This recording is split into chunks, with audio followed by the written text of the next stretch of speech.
6 madde de bunda var. Şimdi yine tabii sosyal medyada falan sorgulandı bu. Ne oluyor da yani burada enerjiden sorumlu bakanın imzası yok. Bugün meclisin gündemine oturdu bu konu. Ona az sonra geleceğim neler olduğuna. Fakat şöyle diyorlar, son belge yani Başbakanlık antetli kağıtta şöyle diyor. 1. KÜPTEK'in tüm yasal mevzuatlarının gerektirdiği gibi maliyet altında satış yapmaması. Sendika Elsen ilk açıklanan o %400'e varan zamlı oranın uygulanmasını istiyor. Başbakanın Bakanlar Kurulu kararı alarak açıkladığı indirimli yani zamdan sonra bir miktar indirilen tarifinin uygulanmasını istemiyor. Ve bunu da Başbakan burada ve hükümet dolayısıyla ve KÜPTEK yönetimi kabul etmiş oluyor. Gelelim ikinci madde. Tabii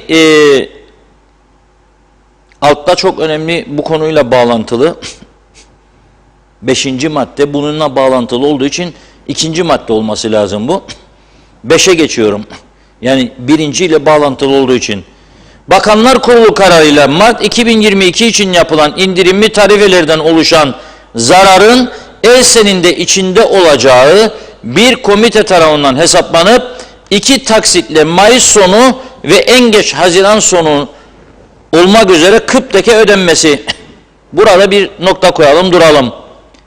Bu Mart ayı uygulaması ne kadar zarar verecek? KÜPTEK'e bu belgede yok. Zarar nedir?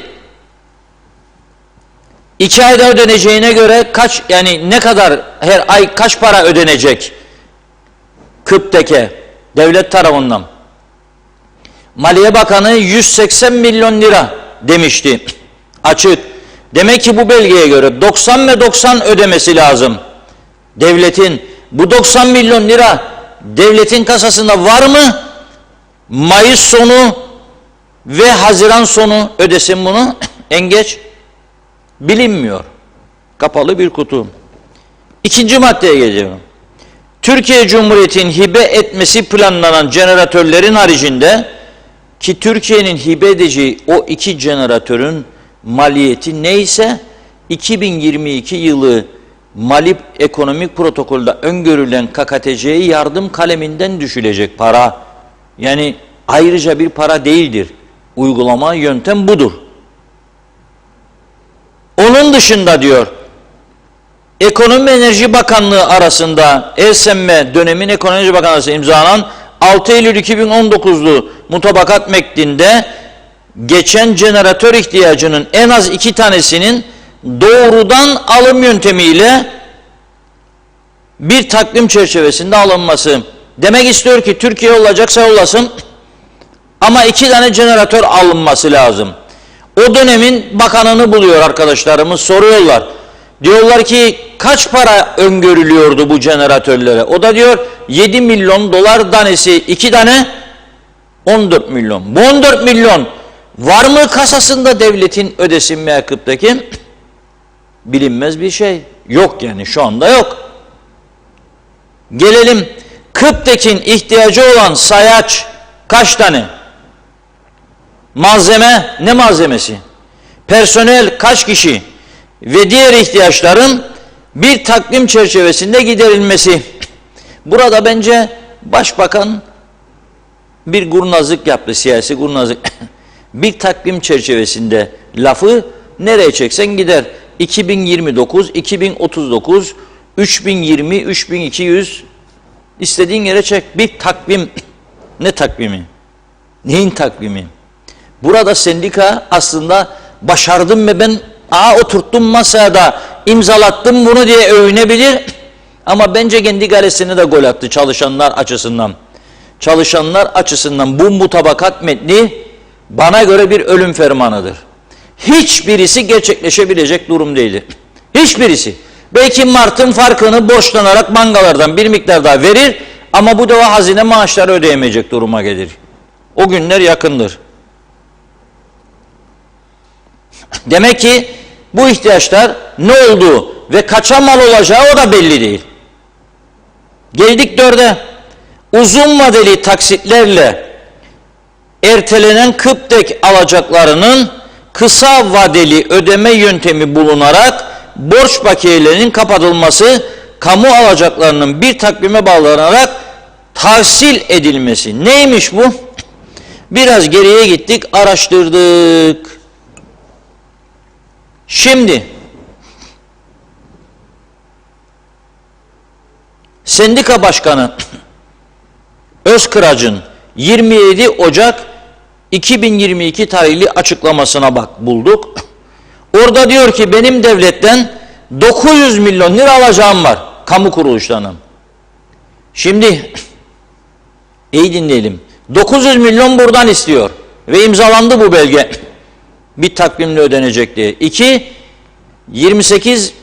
14 milyon dolar 2 jeneratör. 180 milyon Mart ayı farkı ve zaten 1 milyar 200 milyonu bulduk, bunlarla geçtik. Sayaçtır mayaçtır ne olduğu belli olmayan malzeme alımları falan filan. Gemi geliyor, yakıt 150 milyon, ondan sonra bir gemi daha 150, 300 daha. Nereden baksanız 1,5 milyarlık bir sözleşme var burada. 1,5 milyar. Bu paranın hangi kaynaktan bulunacağı meçhul. Sendika zannediyor ki gol attı hükümete ve o paraları alıyor da bitti bu iş. Lastik yaktılar biliyorsunuz. O lastik yapma çok etkili oldu. Getirin o ekrana bakayım da merak ediyorum. O lastik yakmaları var ya hafta sonu. Bakın. Kamyon lastiğini geri git, o 3 kişi götürü. Bak. Bütün o bölge nasıl zehirlendi biliyor musunuz? Gökyüzü kapkara oldu. Bakın. Yakarım diyor. Yani sendika diyor. Arkadaş ben yakarım diyor. Yaktı ve gecesi de gitti. Başbakanlığın protokol imza. Mutabakat metni. Demek ki bu lastiklerde bir maharet var. Lefkoşa Belediyesi de o zaman eylemdeyken çalışanlar her gün onlarca lastik yakıyordu böyle. Bütün Lefkoşa zehirleniyordu. Ve bu ülkede akıllı gören kendini o ekonomik örgütler falan şunlar bunlar Harvardlı, Oxford'lu arkadaşlar da var arada. Bunlar bu otomobil lastiklerinde gördükçe evlerine kapandılar veya kaçtılar memleketten. Bir süre temiz hava alamayacaklarını düşünerek gidelim bir süre iş gezisi 15 gün bir ay ne zaman biter gelirik. Ama gene döndün tilkinin dönüp dolaşacağı yer kürkçü dükkanıymış. Geldin buraya. Şimdi bankalarda milyonlarla doların sterlinin olsa milyonlarca sterlinlik arazi sahibi olanlara da söylüyorum buradan. Kimler olduğunu siz bilirsiniz. Zaten kendi aranızda övünürsünüz. Benim bu kadar milyon sterlin var, hazır nakit, bu kadar da mallar falan. Gurur duyunu yarattığınız memleket budur. Siz bir bisiklet lastiği yakamadınız be arkadaşlar bu memlekette. Onlar kamyon lastiğiyle hükümeti dize getirdi. Helal olsun. Siz bir bisiklet lastiği yakamadınız. Bu kadar söyleyeceğim size. Ne manaya geldiğini anlayın. Ve sonuçlarına katlanacaksınız. Hepimiz de katlanacağız. Ben de dahil. Başka çare yok. Şimdi var mı dünyada Avrupa olmak isteyen ve olası bir çözümde dönüşümlü başkanlık isteyen bir yönetim, bir toplum, bir kabile var mı dünyada? Hiçbir şey rakamsal olarak ve nereden bulunacağı kaynak belirtilmeden metin imzalasında bütün ülkede bunun arkasına sürüklenip gitsin ya. Ha? Nasıl bir memlekettir bu ya? Nasıl? Ne kadar para tutacak? Nasıl ödenecek? Hangi bütçeden? Hangi gelirden? Bakınız ben İngilizleri çok beğenen bir insanım. Kültürlerini. Avrupalıların genelde. Çok daha halkı ikna edici, çok daha gerçekçi ve çok daha demokratik bir yapıları var bizden. Biz adını bile anamayız onların. Adam seçime gidecek. Diyor ki bu kadar ek hastane yapacağım. Bu kadar ek doktor alacağım, hemşire alacağım, sağlık görevlisi alacağım. Bu kadar da okullarda ev ödevleri kulübü kuracağım. Homework Club. Bunun içinde öğretmenler 4,5'a tam gün eğitim var. Ona rağmen 4,5'a isteyen öğrenci bir kişi. Sizin kızınız Ayşe, Fatma, Ali, Veli sınıfta anlatılan dersi anlamadığı takdirde öğretmenim matematikten anlattıklarını anlamadım. Bana bir de kalkıp ev ödevi veriyorsun. Yapamayacağım. Onun için bana bunu bir de anlatacaksın deme hakkı vardır. Öğretmen de onu beklemek zorundadır. Sadece 4,5'tan sonraki süre için ödenek vardır ekstradan. Peki bunu kağıda yazdı seçim öncesi. Ama nasıl yapacağını da yazdı. Dedi ki sayısal loto haftada birdir, cumartesi, bir de çarşamba koyuyorum. Yaklaşık bu kadar gelir elde edeceğim. Bunun bu kadar, bu açıkladığım okullara, bu kadar hastanelere dedi. Ben bu metinlerde şu bizim KKTC'deki yetkililer imzalar, hem sendikalarda sevinirler. Nasıl bileğini büktük bunların diyor. Büktün. O bölgelerdeki insanlar da nasıl kuzu kuzu çektiniz o siyah zehirleri. Ya bir inmek aşağı yürümek yok mudur? Zehirleme hakkınız yoktur bizi diyesiniz ya. Kapandığınız pençeleri, kapattığınız eve, sonra da kanser patlamış. Patlayacak tabii. Tarlaya ne ekersen onu biçersin be arkadaş. Ne ektiysek onu zehir ekersen kanser biçersin. Budur. Hiçbir açıklama yok. Ben bunu bir vatandaş olarak baktığımda ve kabataslak bir hesap yaptım. Bugünkü diyalog manşetine de aktardım. Dedim ki mutabakat metninin yerine getirmesi için 1,5 milyara yakın paraya ihtiyaç var. Yangın var dedik, başlıkla lastik yanıyor ama memleket yanıyor aslında. Maliye yanıyor. Nerede bulacaklar verecek bu 1,5 milyarı? Nerede bu kaynak? Mümkün değil. Mümkün değil. Ha sevindi şimdi zararına satış yapmayacak diye. Bence gelirleri de azalacak Kıptekin. Bir miktar atsa da Nisan'dır falan da klima yanmadı, soba da yok. Ama Haziran'da, Temmuz'da, Ağustos'da gümbür gümbür klimalar çalışacak. Serinlemek için. Nasıl ödeyecek ya? Nasıl çıkacak işin içinden?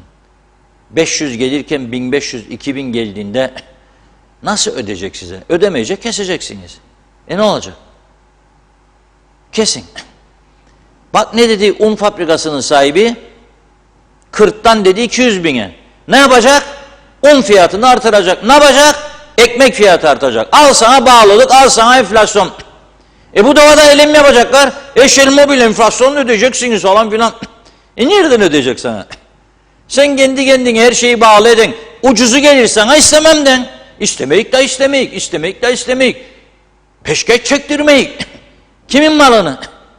Neyin var senin o jeneratörlerde? Onlar da Türkiye'den geldi zamanında. Neyle? Nereden buldun? Alın terimizle ne yaptık ya bugün, onu söyleyin bakalım bana bugüne kadar. Ne yaptık? Ne kadar kaynak yarattık? Vazgeçin ya. Pandemi sürecinde bütün dünya farklı yöntemler uygularken biz lüks arabaların vergilerini kaldırdık be kardeşim. Daha çok lüksa teşvik ettik.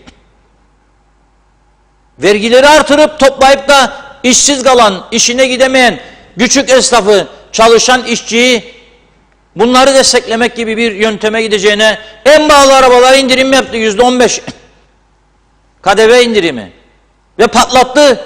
Pandemi sürecinde lüks araba satışında patlama yaratan tek ülke dünyada. Numara 1 TRNC Forever.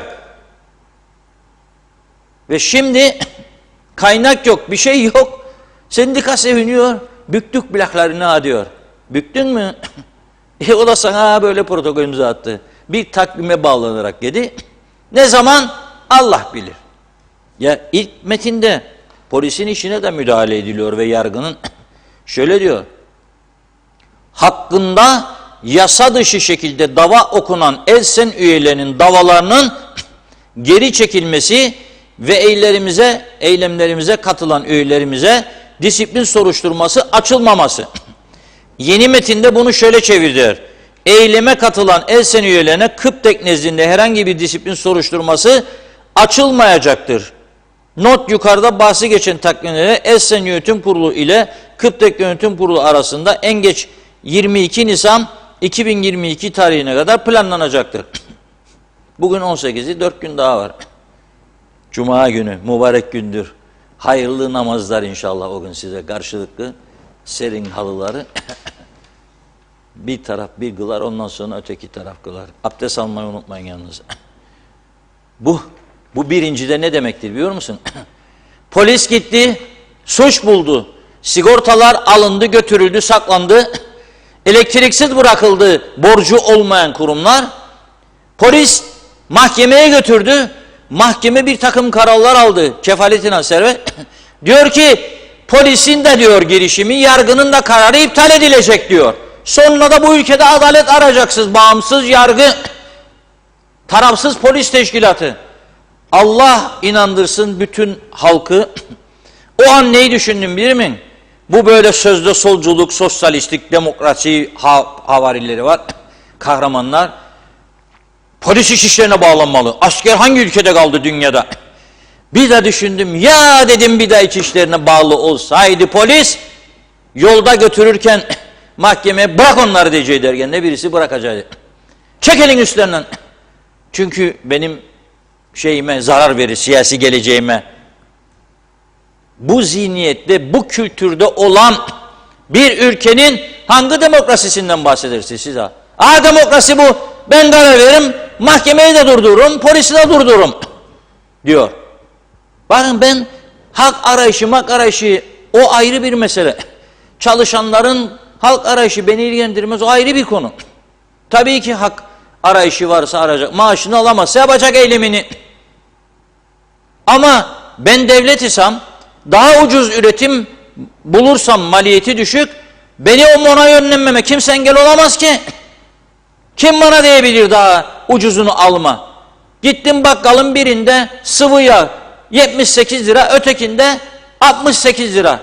Kim engelleyebilir ben 68 lirayı almayayım? Efendim o bir bakkalın hakları falan mı diyecek bana birisi? Git işine derim. Ne münasebet? Da ben yöneteceğim, benimmiş olacakmış bu devletim. Ama devlet ucuz bulduğunda alamayacakmış. Bak ama sen. Neden? Çünkü istemezmiş bazıları. Ne için istemez? Sürdürülebilir bir yapı değil. Ben söylüyorum işte, ölüm fermanıdır bu iki belge var ya burada, bakın. Ölüm fermanıdır bu ikisi. Çalışanlar açısından da, ülke açısından da, bütün halk açısından da. Hazırlanın siz önümüzdeki haftalarda uzun süreli kesintilere, elektriksiz kalmaya, yaz günü. Onun için söylüyorum, sakın buz gözlerini doldurmayın. Sakın koymayın bir şey, boş kalsın dondurucular. Çünkü olmayan bir şeyi konuşuyoruz burada. Para yok, kaynak yok. İşte Türkiye'nin sağ vereceği açıklandı. 4.200. Bunun 1/4 askerindir, savunma. Geri kalan başlamış yatırımlar var, onlar gidecek. 2 jeneratör gönderirse bu paradan düşecek. Ne kaldı sana? Ne kaldı sana? Nasıl tamamlayacaksın sen bunu? Enteresan bir durum var ama bir de tabii hükümet içinde bir durum var. Şimdi mecliste bu sabah başbakan demiş ki bakanı bulamadıkları için niye enerjiden sorumlu bakan yok? Ben mecbur kaldım dedi. Maliye Bakanı'na demiş ki yo bana ulaştılar demiş. Sonra bir haber daha geldi. Elektrik kurumu yetkililere demiş ki biz ulaşamadık. Şimdi meclisteki konuşmaları bir izleyelim birlikte.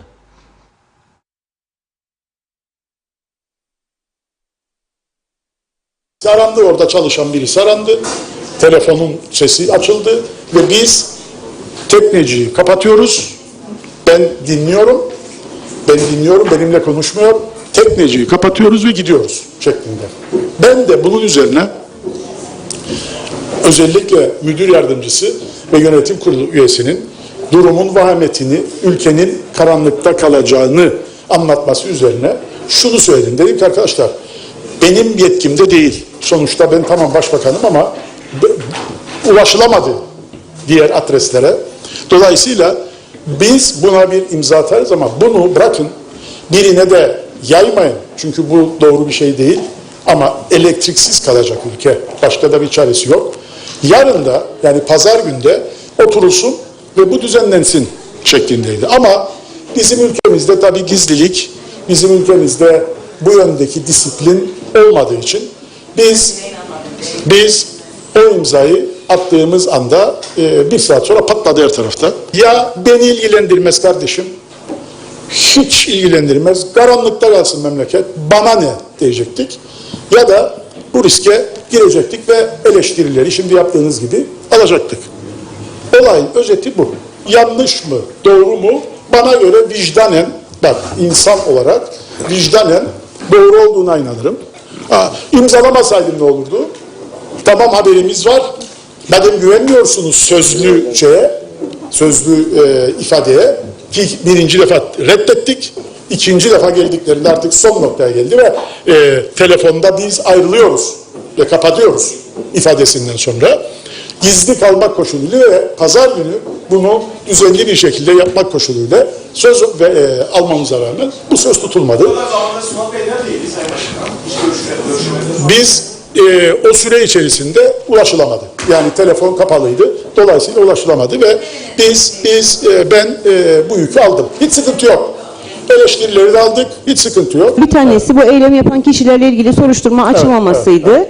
Bunun yanlış olduğunu söylüyorsunuz ama diğerleri konusundaki taahhüdünüz devam ediyor. İmzanızın Evet, arkasındasınız. imzamız var, evet, imzamız Tamam, var. bu Yani şunu söyleyeyim, imzamız var derken zaten o 4 madde veya 5 maddede bir görüş farklılığı yok. Alkollü ilişkilerle ilgili bir değerlendirme ve bir yapmayı önerdik.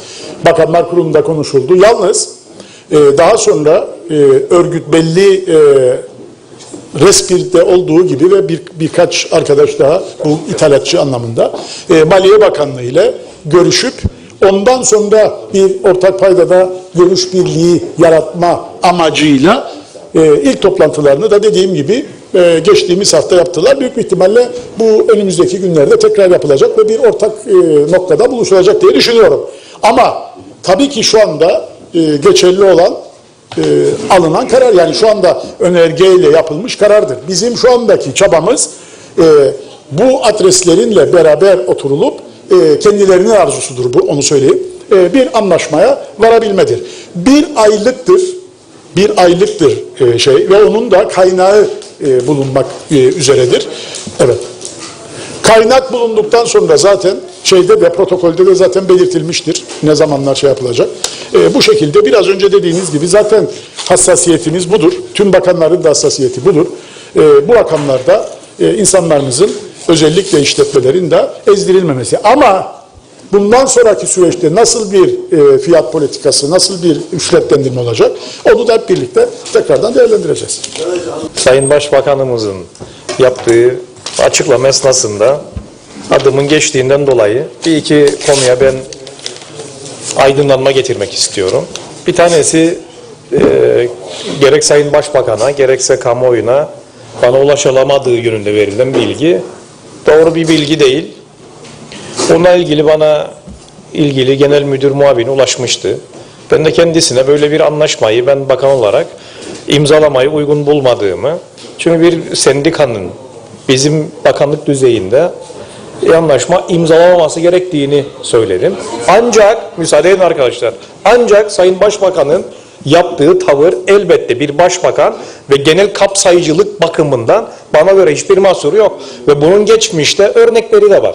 Devletin mesuliyetine kadar siz öyle bir lanse etmeye çalışıyorsunuz ki devlet 30 liralık bir fon getirdi ve 200 lira güneyden pahalı hale geldi. Peki siz baktınız mı acaba bunun içeriğine? Biz bakıyoruz.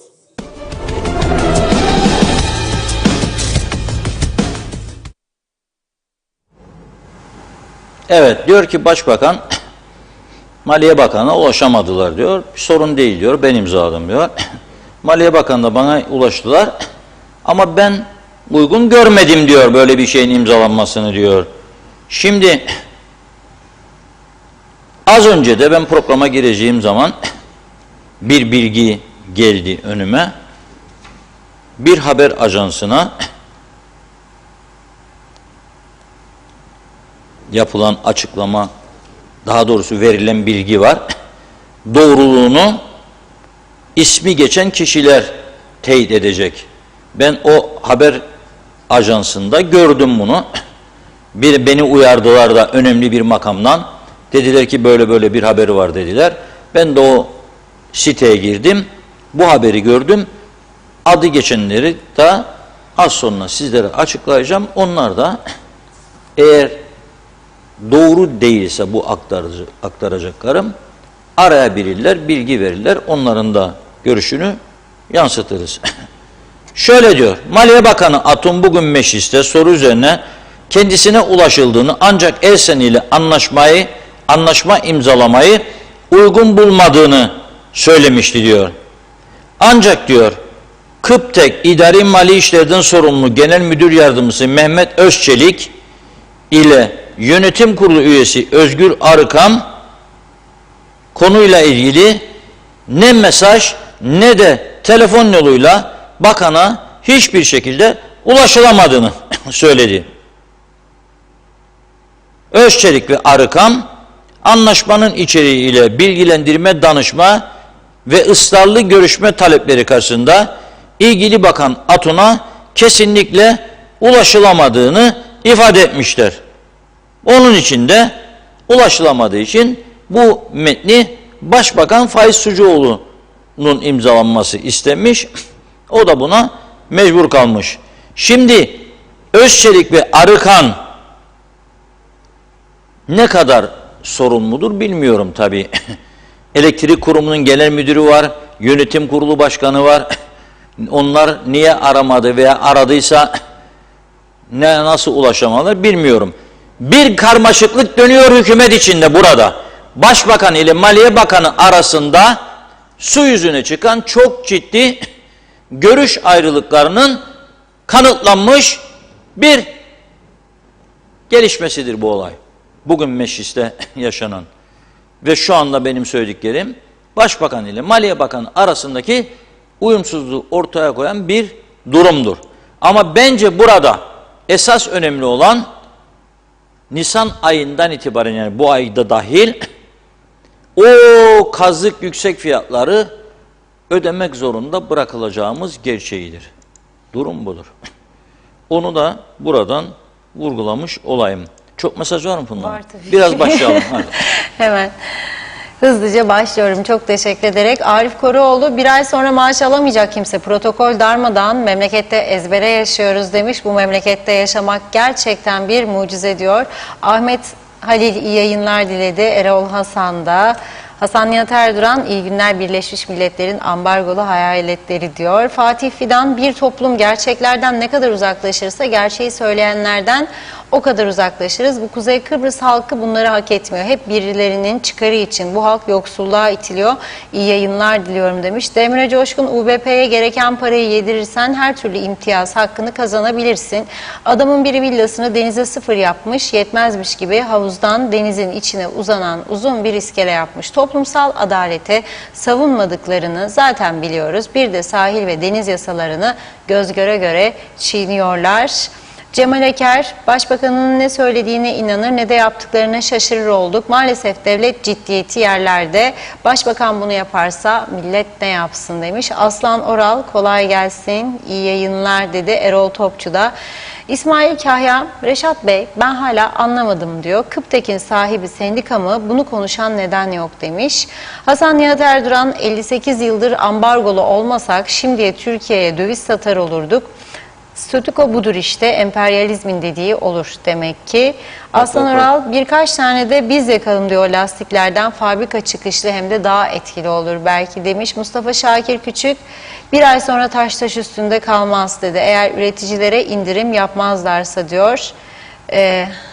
Evet, Şükrü Özgen Gaziantep'ten selamlarını yolladı. Erol Hasan da Avustralya'dan bize iyi yayınlar diliyor. Doğan Falyalı, verilen parayı iyi bir şekilde kullanmanın yolunu bulsunlar. Alimallah bir gün maaş ödenemez denirse işte o zaman yandığımız gündür. Ödenmemize rağmen geçinemezken ya ödenmezsek siz düşünün artık halimizi. Kimin bedduası tuttu demiş, bu hale geldik. Mehmet Sakarya, bu hükümetin işi lay lay lom, yediler bitirdiler memleketi. Haksız yersiz istihdamlar, babalarının çiftliği zannederler memleketi. Sibel Yemenicioğlu hayırlı akşamlar diliyor. Mehmet Uluçaylı, bizim hükümetler önce balık siparişi alırlar, sonra da bakarlar ki balık avlamak için gemi yok. Buna boşa kürek çekmek denir. Hükümet acaba tünelin ucunda bir ışık olmadığını görebiliyor mu soruyorum. Sabri Can Sokullu iyi yayınlar dilemiş. Nazime Nalbant'ta herkese, aileme, sevdiklerime Londra'dan selamlar, sevgiler. Yine bugün mecliste konuşmaları dinledik. Başbakan sorulan bazı konuşmalara cevabı doğru vermiyordu sanki. Bazı imzaladıkları halka izahta yasaklar gibiydi. Bir milletvekili bir bayan konuşurken güldü diyor. O milletvekilli bayana da gülerek cevap verdi demiş. İnanamıyorum bu gördüklerimize. Bir de sadece ben Mart ayında söylediği bir aylık elektriği düşüreceğim dedi. Yürürlüğe girmemiş diğer söyledikleri. Halkımız nasıl inansın, güvensin, böyle olur mu soruyorum dedi. Tema Yavaş Londra'dan selamlar. Yakında oraya geleceğiz diyor. Belki her şey düzelir. Demre Coşkun, havadaki toz sağlığımıza etkiliyor. Toz her yerden temizlenir ama klimalar yıkanmadan temizlenmez. Özellikle astımı ve evde bebeği olanlar klima bakımını mutlaka yaptırmalıdır demiş. Alex Bey diyeyim, yani Alex. Reşat Bey'e bir sorusu var. Zararına mı satacak diyor akaryakıtı demiş. Şikayet edin, bu kadar zamana kadar ayaklanmadınız diyor. Elektriğe gelince şikayet ediyorsunuz Reşat Bey. Siz de gazeteyi 1 liradan satın o zaman demiş. Evet, hemen cevaplayayım. Biz gazeteyi 5 liradan satıyoruz ve en düşük fiyattır adada. Yarı sayfa sayısı yarı olanlar 2 katını fiyat koyuyor. Biz yarı fiyata satıyoruz.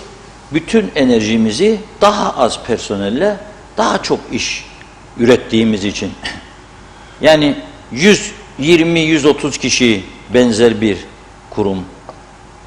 Biz 40 kişiyle yapıyorsak 1/3 personelle dolayısıyla maliyetlerimizi dengeleyebiliriz.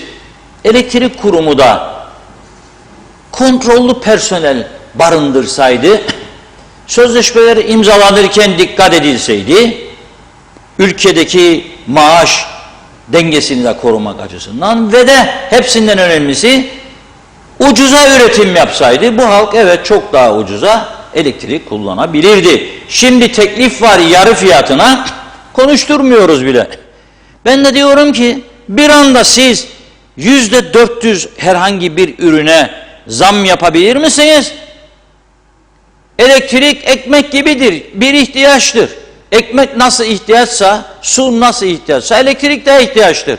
Elektrik olmazsa aydınlanma yok, su ısıtıcı yok, duş yok, buzluk yok, çamaşır makinesi yok. Onun için dengede tutacaksınız tabii. Dengede tutabilme için de verimli çalıştıracaksınız. Alex Bey, şirketinizi özel şirket olduğunu düşün. Bu kadar personel çalıştırır mıydınız siz? Elektrik kurumunda olduğu gibi ve bu kadar haklar falan filan. Bu kadar pahalı üretim yaptırır mıydınız? Dünyada kalmamış artık bu bizim jeneratörler gibi üretim yapan çok nadir. Ve dünyanın en devrimci milleti Kübalılar, Fidel Castro elektrik aldığı şirketten, Türk şirketinden biz elektrik almama kahramanlığını gösteriyorsak tabii ki pahalı üretim olacak. Odur sebebi bunun. Gerçekleri görmezden gelmeyelim lütfen. Gerçekleri görmezden gelmeyelim. Ama ben diyorum bu şirketler, çünkü bir alerji var. Yani Türkiye'den biri gelecek, bir alerji var bakıyorum belirli kesimlerde. Özellikle kendini devrimci falan görenlerde. Ben ne zaman Fidel Castro diyorum geri çekiliyorlar. Ya siz ondan da devrimci, onun ülkesinden, Küba'dan, her şey devletin kontrolünde olduğu halde o zaman Anastasiadis, çalınacak kapı orasıdır. Bakın çok uzak görmüyorum ben. yakın bir gelecekte elektriğin büyük çapta oradan gelmesi. Ha belki de istenen budur. O ayrı mesele. Onu siyasiler düşünsün. Onu siyasiler düşünsün. Bir tarafa bağlandığında olmazsa öteki tarafa bağlandığında nasıl olacak? Senin bağımsızlığın, egemenliğin falan filan bilmiyorum. Onlar düşünsün. Bu benim sorunum değil. Ve tabii bugünlerin yaşanmasına destek olan bütün halk düşünsün. Nasıl bir siyaset tablosu çizdik, yarattık bu ülkede. Düğüne geldi mi oy tikcik. Parayı iyi taktı mı çifte tikcik. Çocuğu işe aldı mı garanti çıkcik. Öyle. Sonuç buyurun. Budur. Her toplum hak ettiği şekilde yönetir. Biz de hak ettiğimiz gibi yönetileceğiz maalesef. Tabii bir de hoşuma giden ne oldu biliyor musunuz? Cuma günü lastikleri yandı. Bir haftadır memlekette grev. Cumhurbaşkanlığının, bakanlıkların, dairelerin, köylerdeki su kuyularının, motorların çalıştı. Elektrikleri kestiler. Bizim İçişleri Bakanımızın hiç sesi çıkmadıydı. Ünal Bey'in sağ olsun. Çok da severim kendisini. Cumartesi günü ne olduysa bir şeyler oldu. Toz bulutları var ya. Bizim Ünal arkadaşa dedi. Ve Ünal Bakanım bak İçişlerisin yahu sen. Daha önce sağlıktın anladık da şimdi İçişleri polis güvenlik kodlarına bağlı görünse de sen yetkili ve etkilisin polisin üzerinde. Adalet falan filan dediler. Aa dedi. Bir bastı zılgıcı. Diyor ki siz kim oluyorsunuz da bu elektrikleri kesiyorsunuz diyor. İzin vermeyeceğim artık diyor bu tür olaylara. Bu bir zorbalıktır diyor yapılan diyor. Ben bunu görünce dedim ya geç de olsa bir ses duyduk bir sorumlu makamda. Şimdi bir izleyicimiz bana fotoğraf attı. Cumartesi günü Çatalköy. Tabii fotoğraf uzaktan çekildiği için o kara bulutlar çok net değil diye vermedim. Arkadaşlara ekrana yayınlasın. Ama daha iyisini verdim. O lastiklerden çıkan dumanlara bakın. Bakın. Gelsin lastikler. Bakın. O bölge, tekneciğin bulunduğu bölge zaten elektrik bacadan arkadaki bacadan zaten gün 24 saat zehir çıkıyor. Siyah dumanlar. Filtre yok. Çatalköy, Esentepe, Esenyalı, o Alagadi civarı hepsi zehirleniyor. Canlı ne varsa. Kanser patlaması var bölgede. Bir de bunlar. Ama kimse ben baktım. Yani bir köy halkı falan yok mu ya? Belediye var. Esentepe Belediyesi kapattırmayık. Neredesiniz be arkadaşlar ama? Çatalköy Belediyesi var. Belediyemi kapatmam. Ortaya çık. Zehir var. Halkın zehirleniyor. Neredesiniz ya ama? Neredesiniz? Ama gelip mesela senin kapının önünde ben ateş yaksam ne olur ya? Memleketin kalbinde santral var orada. Guru otları var çevrede. Bu lastiklerin yandığı yerin her tarafı guru ottur. Bir alevlense ne olacak? Eylem yapalım ama yok da böyle. Biz yorulduk ya artık. Her gün bir yerde grev var, eylem var. Hemşire eksildi, eylem. Hademenin yeri değişti, eylem. Bilmem ne oldu, eylem. Eşer mobil kakacak diye dedikodu var, eylem. Özlük hakları, eylem.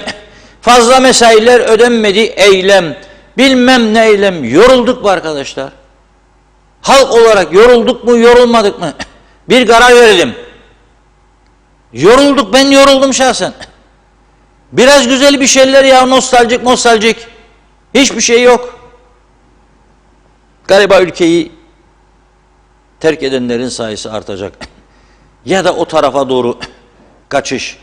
Bu lastiklerin yanmadığı bölgeye doğru kaçış olacak. Öyle düşünüyorum. O tarafta kolay değil ha bunu yapsınlar. O tarafta kolay değil. Yo. Hem polis iş işlerine bağlıdır. Ama tam bir devlet düzeni vardır. Tam bir demokrasi vardır. Yani en azından bizimkinde mukayese kaldırmayacak kadar bir demokrasi. Hadi gidin yakın orada da. Ya kolay mı? Onun için gerçekten ilginç bir durumla karşı karşıya bulunuyoruz diye düşünmekteyim. Mesela Gönendere köyünden bugün elektrik direkleriyle ilgili bir fotoğraf geldi.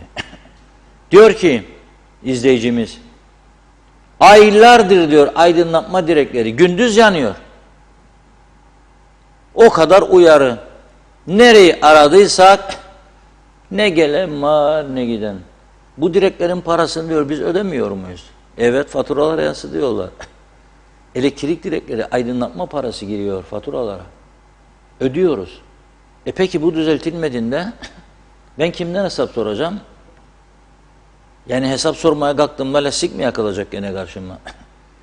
Ben böyle bir yaşam düzeyini mi hak ediyorum vatandaş olarak? Hangi yüzünden Avrupa üyeliği istiyoruz? Hangi yüzünden bütün Kıbrıs'ı yönetmeyi ve Biden'la bir araya gelmeyi istiyoruz? Macron'la dünya iklim politikalarını görüşecekmişiz. İklimi sen bak ne yapıyorsun burada? Çevre konularını görüşecekmişiz. Herkes yeşil enerjiye dönerken sen hala da zehirli jeneratör, zehir yağan jeneratör anlaşması imzalıyorsun be kardeşim burada. Senin imzaladığın bu jeneratörler gelsin, daha çok zehirlensin. Bu halk demektir ya. Güneş enerjisi no. Gaz falan ne? Geleyim vereyim sana daha temiz enerji denizden, zehirlenmeyeceksin, hem yarı fiyat. Özellik gider. Bilmem peşkeştir bu. Bir tek bu ülkede var. Başka laf duymuyorum. Ben yıllardır aynı laf. Yahu kalsın memleketiniz, size ne yatırım yaparım ben dışarıdan biri olsam. Ne onu isterim ne bunu isterim. Kalın başınızda. Başınıza geleni çekin ya. Ne geleceğim ben buraya? Kimin malı kimin peşkeşi? Hangisi bizimdir zaten? Ve öyle bir hale getirdi bizi, Rum'un bıraktığı mallar, birbirimizi dövüyoruz. Rum'un malı üstünden birbirimizi dövüyoruz. Bizim değil zaten. Ne yapmaya birbirimizi dövüyoruz? Gidişat da bellidir, kaderi de bellidir. Bir arkadaşa daha söyledim bu sabahleyin. Dedim hiçten Letra Palas'tan geçtin mi güneye? Geçtim dedi ama dikkat ettin mi dedim. Bir daha geç. Yarın git dedim. Ne var dedi. Geçince dedim Rum polisini geçer geçmez sola çevir başını. Orada 2 katlı sarıdaş bir eski ev var dedim. Onun üstünde ne yazar biliyor musun? Girne Belediyesi ve Girne Göçmenler Derneği. Kıbrıs sorununun çözümü Girne'den geçer diye bir sloganları vardır. Ve 74'ten beri bu slogan oradadır. Belediye de Girne'de değil Lefkoşa'da sembolik olarak ama Garp oradadır, amaç oradadır, bütün mücadele orası içindir. Ama biz bu tarafta kendi kendimize Don Kişot olarak, kendi kendimize yakışmayan makamlar vererek, kendi kendimizi önemli bir şey zannederek, güç zannederek yıpratma, darbeleme, yaralama, küçümseme, aşağılama, iyi fikir istemeyik, iyi fikir söyleyene ya sen onu yapar mıydın da bunu yapar mıydın? Yapardım, yapmak için de elimden geleni yapardım. Elektrik, ekmek, su neyse aynıdır. Elektriksiz bir yaşam olmaz. Ve bu zehirlenmeler asla kabul edilmez. Asla. Ama çok önemli bir nokta var söylüyorum. Yargıya müdahale etmeyelim. Bugün Kuzey Kıbrıs'ın 2 tane, 3 tane güzelliği kaldıysa, %100 değilse bile büyük oranda bir, yargının bağımsızlığıdır. 2, polisin bazı çürük elmalar her zaman olabilir ama genel anlamda polisin çalışkanlığı ve suçları yakalama konusundaki azimli tavırlarıdır. Bunları bozmayalım. Bunları da siyasete alet etmeyelim. Ben bu ülkede gerçek bir çözüm oluncaya kadar ve gerçek bir Avrupa kalitesi gelinceye kadar polisin İçişleri Bakanlığı'na bağlanmasına hep karşı çıkacağım. Böyle bir, bundan daha büyük bir tehlike yoktur. Bağladığımız gün bilecek ki partiliyse, iktidardaki parti kim ise ve partilisiyse suçu işleyen bırakılacak. 20 kilo uyuşturucudan yakalanır, bırak çocuğu da bizimdir denecek. Bu kültür bu kültürdür çünkü. Bir yığın örnek var milyon önümüzde. Bir yığın. Ama bak Rum Meclis Başkanı güneyde nasıl gitti kendine savcılık dava okudu ve Akel milletvekiline neden? Pasaport iskandalı. Açmış çekmeceyi Zübük filmindeki gibi Ruslar atmış paraları yardımcı oldu pasaport almalarına. Kelle gitti. Kelle gitti. İstifa etti. Ya Telekomünikasyon Dairesi'nin yönetim kurulu başkanı Istatis Kitis ve üst düzeyde yöneticiler 5 yıl yattılar. 8 yıldı ceza. 3 yılı seçim öncesinde Rum liderinin yetkisi var yasada. Bağışladığı için 5 yılda çıktılar. 5 yıl. Bizim bu elektrik kurumunun dosyalarını neden kimse konuşmuyor ya? Yolsuzluktan, hırsızlıktan söz edenler, çalmadan, çırpmadan peşkeşten söz edenler. Neden bir bisiklet lastiği de yakmıyorsunuz ya? Bu yolsuzluk 100 milyonlarca liradan bahsediyorum. Neden yürümesi için kimse bir bisiklet lastiği yakmadı bugüne kadar? Neden? Sorgulayalım kendi kendimizi. Bakın bu bizim bu taraftaki ucuz kahramanlığımızı hiç kimse yutmaz dünyada. Ve gülerler bize. Gülerler. Maskaralı ki der Rumlar bunların kendi kendilerine yönetim, demokrasi, oyuncukları falan. Biraz daha bekle der. Berimene de, berimene de. Yani bekle, bekle. Öyle derler. Biraz bekle. Az kaldı. Ne güzel yürüyor. Takvim de güzel çalışıyor ha. Onu da görüyorum yani. Görmez değilim. Takvim güzel çalışıyor. Öyle bir durum vallahi. O yüzden ben diyorum ki şimdi ulaşım, seyahatle ilgili önemli konularımız var ama böyle biraz rahatlamak için vicdanen huzur. Lefkoşa'nın çok güzel tarihi bölgelerine götürmek istiyorum sizi. Ama bir şarkı dinleyelim böyle duygusal bir şarkı. Biraz tansiyon düşsün ve devam edelim.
Evet, Goodbye My Love Goodbye unutulmaz bir şarkıydı. Akordeondan dinlemek de ayrı bir zevk.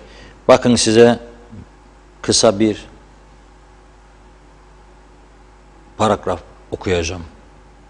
İnsanoğlu yeryüzünde çiçekler gibi açacak diyor. Bu kötü günler geçecek. Yüreğim öyle söyledi. 3 kere ses verdi. 3000 kere bağırdı. Bu kötü günler geçecek. Yaşar Kemal'in sözleri. Evet, bu kötü günler geçecek. Ama geçinceye kadar da neler götürecek, neler acaba bilemiyorum.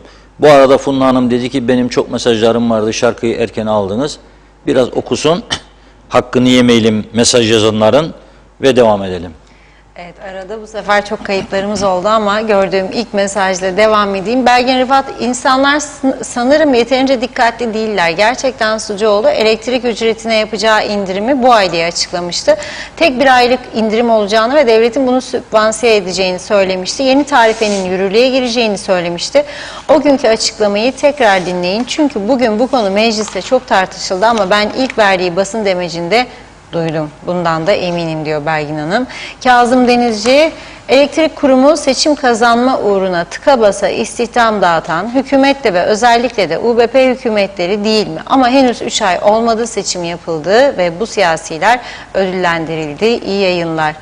Sayar Aker, vah diyor, bir Monaco olamadık, laflarla avunduk. Mehmet İnancı, 47 yılın açık göz siyasetçilerinin üretimi, İflat, fakirlik, fukaralık ve teslim bayrağı. Beyaz Reşat Bey. Belgin Rıfat, garip olan bir şey var. Tüm bakanlar susma hakkını kullanıyorlar. Sanki böyle olunca bütün oklar başbakanın üstüne yoğunlaşır maalesef demiş. Sezin Sert, vurdum duymazlık her yerde yazdı. Evet, Doğan Faryalı, bu işin yegane suçlusu siyasettir diyor. Kazanırsam seni Kırserdar'ı yapacağım deyince olacağı budur demiş.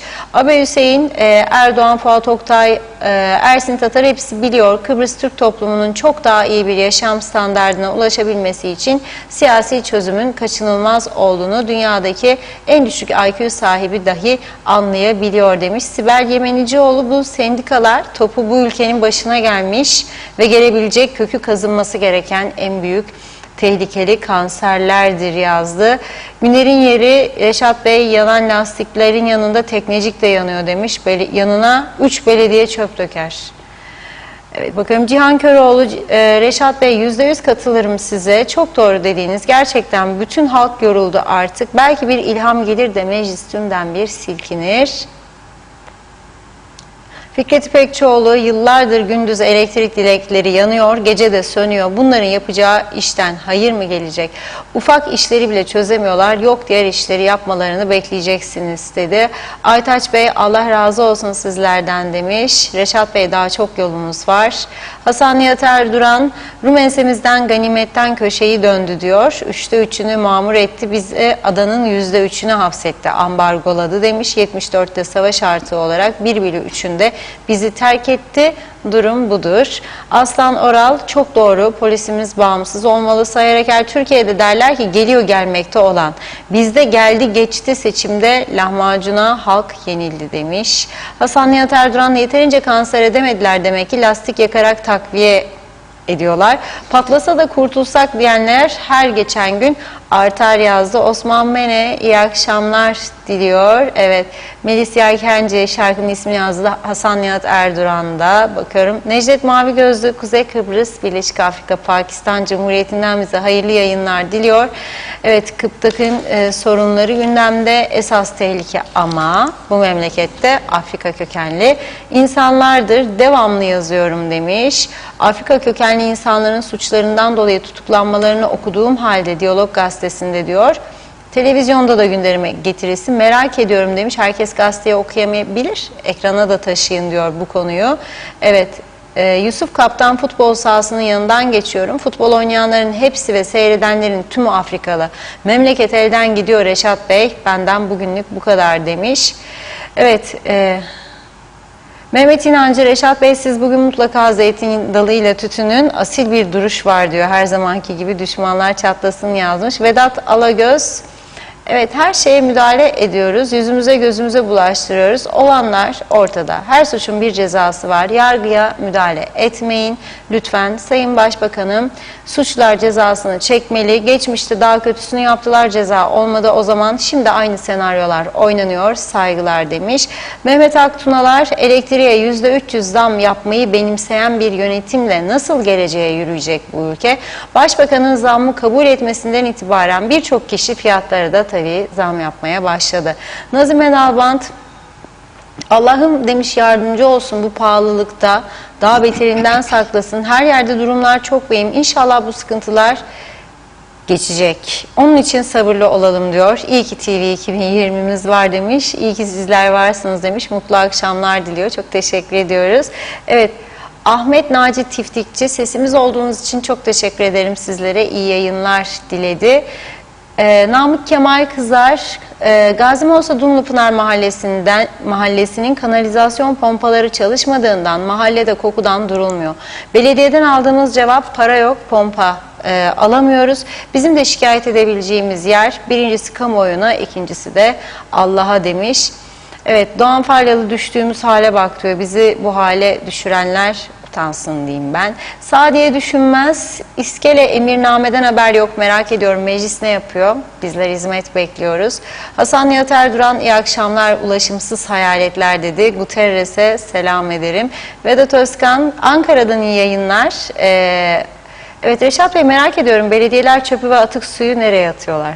Mehmet İnancı, Reşat Bey, Londra'da havalar ısınıyor, seyahat kısıtlamaları tamamen kaldırıldı, artık bekliyoruz Londra'ya demiş. Sayar Eker, TV 2020 siyasette deprem yaratıyor, siyasiler sallanıyor dedi. Arif Koruoğlu, bol keseden atamaları ve istihdamları durdursunlar demiş. Çağatay Dolunay, Reşat abi bu halk o kadar kara cahildir diyor. Yarın seçim olsa yine UBP'yi seçerler, başlarına geleni çeksinler demiş. Belgin Rıfat, Reşat Bey, Maliye Bakanı realisttir, yerine getiremeyeceği şeylerin altına imza atmaz. Sayın Sucuoğlu ise olaylara yumuşak bakıyor demiş. İyimserce anı kurtarmak için imza attı ama yanlış bir şey bu. Bence daha katı ve daha detaylı düşünülmesi gerek. Sonra sendikanın haksız ısrarına ödün vermekte yersizdir diyor. İlker Çetin, unutmadım mesajınızı, ısrarla gündeme getiriyorsunuz. Evet, diyor ki İlker Bey, Reşat Bey, Antalya Alanya gemi seferlerini dile getirin, yazacağım, her seferinde sayacağım, lütfen demiş. Bu seferler neden açılmıyor? Pahalı biletlere dikkat çekti. Evet, bakıyorum. Evet, okudum. İlker Çetin'in mesajını da okudum Alanya seferiyle ilgili. Şimdilik mesajlarımız bu kadar. Devam edeceğim. Sözü Reşat Bey'e bırakıyorum. Buyurun. Evet, çok çok teşekkür ediyoruz güzel mesajlar için. Şimdi hükümetle ilgili bir durum daha var. Onu da konuşalım. Ondan sonra geçelim öteki konumuza. Yani Lefkoşa surlar işinden bahsetmiştim. Çok önemli ama yani basit iş değil. Yürek sızlatan bir durum vardır. Ama önce bir başka açıklamada yapmıştı Başbakan Sayın Sucuoğlu. Demişti ki alkollü içecek fiyatları da zam yüksek geldi fonlar. Dolayısıyla güneye kayacağını da düşündük.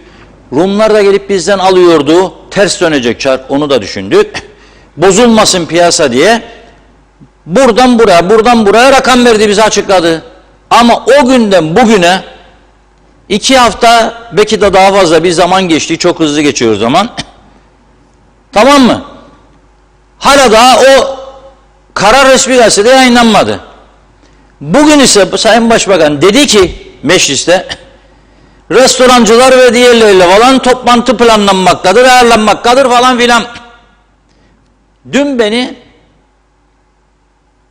Girne bölgesinde çok kaliteli, çok tanınmış, güneyden de müşterisi olan bir Fransız lokantasının sahibi aradı. Dedi ki Reşat Bey, çok fark var artık içkilerde ya dedi. Burada böyle, burada böyle. Yani biz bu taraftaki fiyatlarla alırsak üzerine koymak zorundayız, müşteri gelmeyecek. Onun için dedi gidip oradan almaya başladı vatandaşlar. Lütfen, lütfen lütfen bu konu üstünde durun dedi. İngiltere'de yıllarca bu mesleği yaptım. Burada böyle bir düzen görmedim dedi. Karar aldın, inmiyor. Hakikaten ben de sordum birkaç yere öyle. Ama en önemlisi kendi açıkladığı için ismini vermemde bir mahsur görmüyorum. Herhalde rahatsız olmaz bu arkadaşımız. Turgay Conti isminde bir arkadaş çok güzel bir çalışma yapmış. Bizlere de gazetecilik dersi vermiş. Ben bakın yapamadığımızda bir konuda kendimize de ders çıkarırım. Her şeyi aklımızın kesmesi yahut da her şeye yetişmemiz mümkün değil. Gitmiş kuzeyden de güneyden de aynı marka içecekleri fotoğraflarını çekmiş fiyatlar da üzerinde ve paylaşmış sosyal medyada. Şöyle diyor mesela bir normal viski kuzeyde diyor 179.65 65'te hiç anlamış değilim ha. 179 diyor. Ya 180'de ya 175'te. Güneyde 157. 179'a 157. Şimdi diyeceksiniz ki vatanım milletim değmez mi ya 22 lira için ben gidip ondan mı alacağım? Be kardeşim cebin vatanı milleti yoktur. Bak onlar da gelir bizden yakıt alır. Onlar da gelir bizden sigara alır. İşçi de alırlardı. Ekmek alırlar. Bugün Rum basında var. Rum işverenler çok şikayetçiymiş.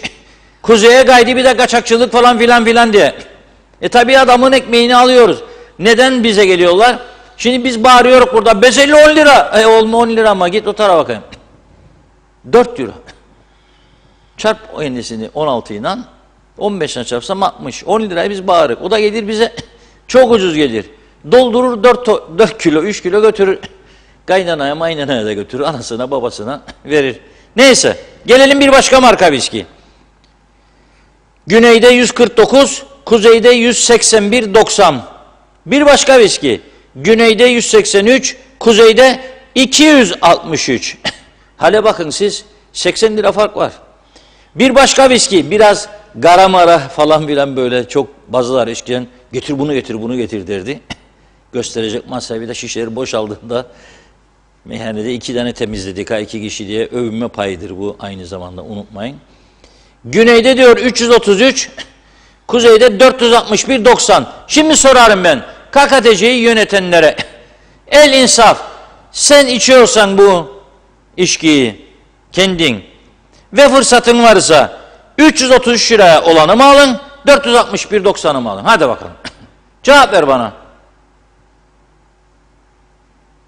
Herhalde aklın var. 333'lüğü alırsın. Tabii if you pay money. Yani para verip de içiyorsa eğer bizi yönetenler. Güneyde diyor kutulu diyor bir içki. Marka söylemiyorum çünkü galiba şeylere uygun düşmezmiş yayın politik yüksek kurulu nizamnamelerine. 183.42 güneyde, kuzeyde 261.90. Bir başkası kuzeyde 780, güneyde 627. Usanmadan yapmış. Bizde bir bira iyi bir marka diyor. 18.20, güneyde 9.10. Yarı fiyatına. Buy one get one free. Öyle geliyor. Neyse okudum gittim. Şimdi daha çok var tabii. Daha çok var. Yabancı marka bir bira. Güney 14.50, kuzey 17.50. Cornflakes diye bir şey vardır. Cornflakes dedikleri. Biraz esprili olsun diye söylerim. Bir zamanlar İstanbul'a gittiğimde bir Ali Bey diye bir şoför vardı. Benim yönetim kurulu başkanı olduğum Turkuaz dergisi. Beni aldı. Nereye gidelim Rışap Bey dedi havaalanından. Ali Bey dedim çok acıktım ya dedim. En erken bir yer neresi yol üstünde dur. Bir şeyler atıştıralım. Yani hamburger de olur dedim. Geçerken baktı bak dedi bana Burada dedi Pizza Hut var dedi. Ona gidelim mi dedi. Vay Allah Ali Bey dedim. Senden razı olsam. Pizza Hut diye yazar ama Pizza Hut diye okunur dedim. Alıştık Reşat Bey dedi. Şimdi korun filacest. Çok mühim bu. Ben de çok tükettiğim için söylüyorum yani. Spor mupor koruyayım, göbek möbek büyümesin diye. Sabahları kahvaltıda onu tercih ederim. 500 gram diyor. Güneyde 38 TL'ye gelir diyor. Kuzeyde diyor 375 gramı diyor 46.75. Vay be. Vay be, vay be. Yağ diyor, sıvı yağ. Güneyde 3 litre. Bu çok mühim bir yağdır ha. Leisure Fransız yağıdır. Ve üstünde de yazar no kolesterol, no kolesterol diyor. Vitaminler de var içinde. 3 litre 94.95. Bizim tarafta bir marka 3 litresi 167.50. Bir tane hani suyun içine gorukta karıştırırız böyle siyah süt dökersek beyazlaşır. Kahve çeşidi diyeyim. 2.85 euro diyor güneyde 46.75. Bunun kuzeyini vermedi ama bayağı vardır, ben de biliyorum bu meseleleri. Bazı örnekler verdim size. Üşenmeden bu arkadaşımızı da kutluyorum. Evet, bizde onlarda 47,5 olan bizde 85-90'mış, 86 lira yani. Duble fiyat, double. Bu araştırmayı yaptığı için kutluyorum. Gerçekten önemli bir iş yaptı. Ve bunları niye okuyorum burada? Herhangi birinin propagandasını yapmak için değil. Öyle bir tavrım yok, tam tersi. Burayı korumak istediğim için, çökmemesi için. Çökmemesi için, çarşıyı korumak için söylüyorum. Yüksek zamlardan kaçının, sonra her şey oraya kayacak. Durduramayacaksınız. Durduramayacaksınız. Gümrük gelirleri, vergi gelirleri çok düşecek. Onun için bu işler inatla minatla olmaz. Bunu yapması gereken aslında Ticaret Dairesi, Ticaret Bakanlığı'dır. Alır fiyatları oradan buradan ve bakar nedir sebebi de bizde bu kadar yüksektir be kardeşim, ama bu liberal ekonomi tamamdır, bırakacaksın rekabet kendi kendine bulsun ama bizdekiler bolmuyor. Bolmuyor. O attı gazı ben de atayım diyor, aşağı çekeyim demiyor. Bu bir kültür meselesidir, her meselede olduğu gibi ya. O kültürü kaybettik biz. Karışık bir kültür var burada şimdi. Yoktur. Evet, dediğim gibi çok profesör var. Dünyada numara 1. TRNC numara 1. En fazla profesör, iddia ediyorum, araştırsınlar. Dünyada nüfusa göre en fazla profesör, en fazla doçent, yardımcı doçent, doktor bizdedir. Sonuç nedir? Devamlı batış, çöküş. Ama kepleri havaya atarken bir şeyler de gelsin. Biz de görelim gelenleri, gidenleri. Öyle bir şey yok. Ve bir başka yüz karası duruma daha bakın. Benim çocukluğum Lefkoşa'nın surlar içinde geçti. Ayıbı yok. Fakirlik çektik çok. Kirada bir evde oturuyorduk ama 2 katlı güzel balkonu olan bir evdi. Sonradan o evi sattılar. Döşemeci oldu. Döşemeci daha yıkılmaya yüz tutunca kapattı gitti. Bu yazık, günah değil mi bunlara? Bakın. Belediyeye söylesen diyecek ki bende para mı var ya, o da yapacağım. Maaşları zor ödüyor adam. Ama sarayı yaptılar zamanında. Belediye sarayımız var dedi. Rum geldiğinde de görmüş, başı döndü. Anam anam dedi. Ve bu Türklere bakın dedi, neler yapar. Neler yapar dedi. Rugan ayakkabı giyen parıl parıl, içinde çorap yok. O da modadır, ayrı mesele. Çorapsız, parlak böyle gıcır gıcır bir ayakkabı. Ben genelde onları şeyde görürüm, böyle modacılar falan şimdi. Kışında ayakkabıda çorap yok ama ayakkabı parıl parıl parlıyor. Ya Taba rengi ya siyah, gıcır gıcır bu modaymış şimdi. Damatlar da öyle giyer. Bazı damatlar, genç damat ve fotoğraf çekilirken de bakıyorum ayaklar uzuyor, gösteriyor. Modaya uydum diyor. Ha, modaya uyan KKTC. Bak bu da moda. Gidin bakalım tarihi kentlere, köylere. Gidin Madrid'e. Gidin Belçika'nın önemli yerlerine. Gidin Paris'e. Hangi ülkede bu tarihi eserler böyledir? Terk edilmiş, yıkılmaya yüz tutmuş. Ama sarayımız var.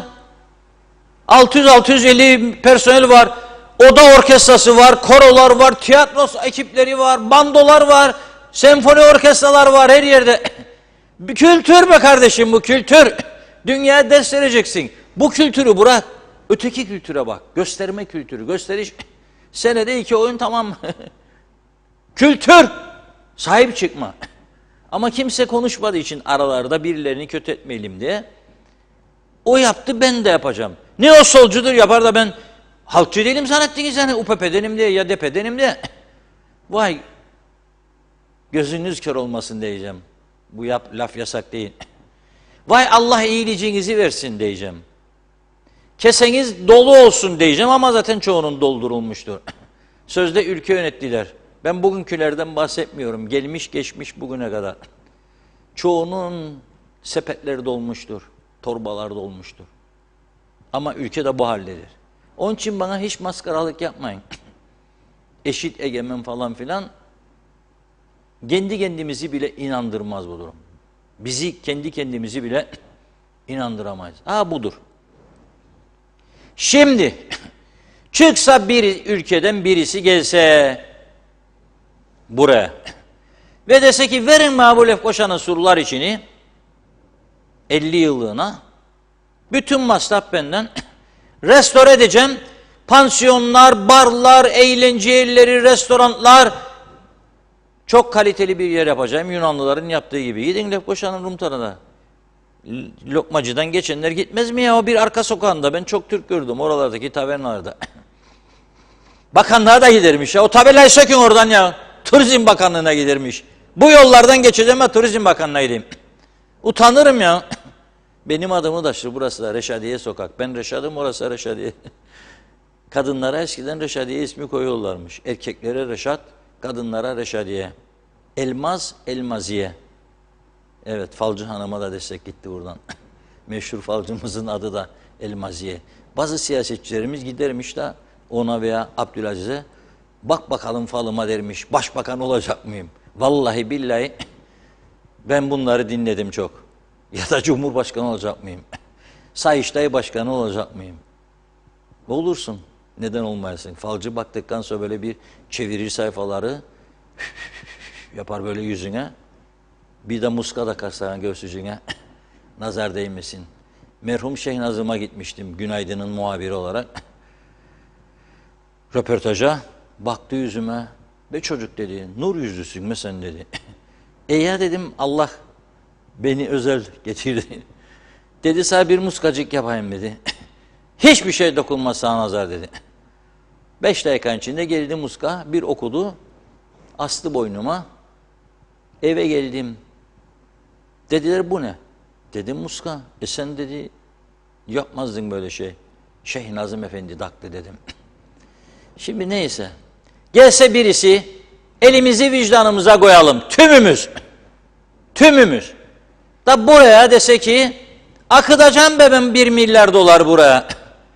Da buraya size yenileyeceğim tarihi binaları, fare yuvası olmaktan kurtaracağım, yıkılmaktan kurtaracağım.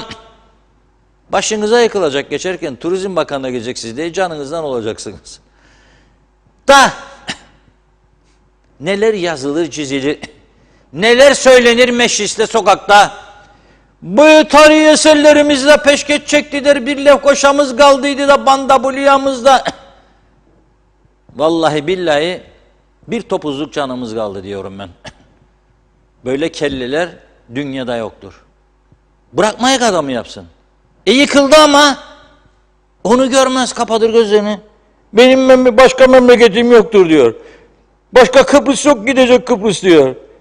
Bu memleket bizimdir diyor. Kör ettin memleketini.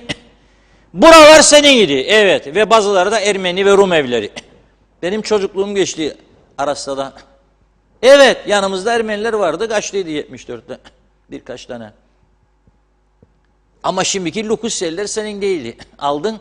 Onları da bu hale çevirdin. Girne Antik Limanı'ndaki o hani 5 milyon dolar istersiniz satmaya gelince o Girne Antik Limanı'nı ha böyle duruma getirdin. Bunlar bizim idi. Ama oturulurdu işlerinde. Şimdi aradan 74'ten bu yana 48 sene. Dediğiniz buraları veriyoruz işçilere. Onlar için kiracıklar al biz Girne'ye eşdeğer meşdeğer mücavip puanı falan filan gazi mazi git Girne'lere. Buraları bıraktık. Şimdi diyorum yarın birisi gelse döverler adamı. Döverler adamı. Yani topuzla değilse bile diliyle. Saldırıyla. Mecliste orada burada peşkeş çöktüler memleketimizi. Memleketin senin bu. Al kendini altın kağıdına sar da kucağına getir. Her taraf yıkıldı. Ne türben kaldı ne bir şeyin kaldı. Tarihi çeşmeler gitti. Busun sen işte. Sen toplum olarak busun. Bu senin kültüründür işte. Övünün. Hadi belge imzalattınız da peşkeş çektirmediğiniz Kıbrıs'taki. Peşkeş çektirmediğiniz Kıbrıs'taki. Da ödeyecek zannediyorsunuz bu halk bu zamlı tarifi. İstediğin kadar daha personel alacakmışlar. Kaç tane? Yazmıyor kağıtta. Ya ben bilmeden ölüm fermanı imzalıyorum burada. Sendika diyebilir ki benim istediğim 300'üdü. Ben diyebilirim ki ben 30 zannettiydim ya 3 zannettiydim. Hadi bir daha protokol imzalayacak. Bir daha. Buyurun imzalayın. Zaten başka iş yok yapacak. Bütün gün onlar sendika binasında aylık geliyor. Siz bakanlık, başbakanlık binalarında sizinle geliyor. Arada bir ziyaretçi kabulü falan. Kuzey Kıbrıs Türk Cumhuriyeti'ni kalkındırmak için canla başla çalışıyoruz. Ey Kıbrıs Türk halkı, geleceğiniz son derece aydınlıktır. Nasıl aydınlık? Karanlıkta yaşayarak. Bu çileyi çekmezsek aydınlık olamaz. Önce bir karanlığa alışacağız ki ışık doğduğunda, sabah güneş doğduğunda hah be ne güzel aydınlık bir ülkede yaşıyoruz. Akşam oldu mu karanlık normal. Bir şey değil. Yaz gecesi ne olacak? Yani klima çalışmadığında. Bir süre için çiftler ayrı yataklarda yatacak. Çünkü yakın temas oldu mu terleme merleme olmaz. Herkes yataklara ayırsın. Hem daha iyi kavga da çıkmaz. Bir süre dinlenmek iyidir. Sonra ellerde birer yelpaze getirsinler Çin'den bol bol. Çin'de çok ucuz yelpaze. Yahut da sabah okuduğunuz gazeteyi akşam katlarsınız. Salla babam salla. Ne olacak? O durumdadır Kuzey Kıbrıs Türk Cumhuriyeti. İstediğimiz gibi bir sonuç geldi. Ama güzel bir haber söyleyeyim hadi. Rum basında bugün sabahleyin bir haber vardı. SafePass uygulamasını kaldırmışlar. Biliyorsunuz bizde AdaPass. Onlar ne zaman ki SafePass'ı koydu o zaman biz de dedik geri kalma eksenden eşit ve egemen olarak biz de AdaPass. Kendi kendimize çok cezalar koyduk tabii bu paspaslar yüzünden. Şimdi Rum tarafı açıkladı ki dünden itibarenmiş bugünden itibaren bütün ticaret yerlerinde, alışveriş merkezlerinde artık SafePass yok. Cyprus Pass da yok. Yani hani uçağa bineceğinizde dolduracağın internet da cep telefonuna yüklerlerdi. Onlar bizim gibi kağıt çıktı istemez. O da işte daha internet 5G falan daha kolay bağlantı şu bu. Neyse diyor ki artık diyor bu uygulamada diyor bugünden itibaren 18 Nisan'dan itibaren finish bitti. Güney Kıbrıs'a gelecek olan yolcular eğer aşılıysa veya hastalığı geçirdiği iyileştiyse elini kolunu sallayıp gelecek. Ama aşı da yoksa geçirmediyse 72 saatlik PCR veya 24 saatlik antijen. Uçağa binmezden 24 saat önce antijeni yaparsın, getirir gösterirsin. Allah razı olsun Sağlık Bakanlığımız bugün ondan da esinlenerek aldı kararına Bulaşıcı Hastalıklar Komitesi ve şöyle diyor, artık diyor ülkeye girişlerde güvende kal uygulaması aranmayacak. Ey Türk halkı! Kurtulduğunuz dosyalarda evrak taşımaktan çıktı al. Evde printer yok, git kırtasiyeye para öde. Al çıktıyı koy dosyaya güzelce. Ondan sonra geldiğinde o masaya git göster, bu masaya git göster falan. Bitti diyor. Yurt dışından gelenler aşılıysa aşı kartı. Aşısızsa diyor 72 saat öncesi PCR, aynen biraz önce okuduğum Allon Gipriagi, öteki taraf, diğer Kıbrıs Cumhuriyeti'nin kararları. Bu da bizim bir gün gecikmeli de olsa bir şey değil. Yeter ki doğru olsun kararlar. Ya da diyor 24 saat öncesi gene onlar gibi antijen test göstererek gelecekler. Daha önemlisini söyleyeyim. Hani şimdi diyorsunuz ya gidelim birkaç şişecik alalım da gelelim ya. Birkaç şeycik. Geçişlerde de bütün şeyleri kaldırmışlar.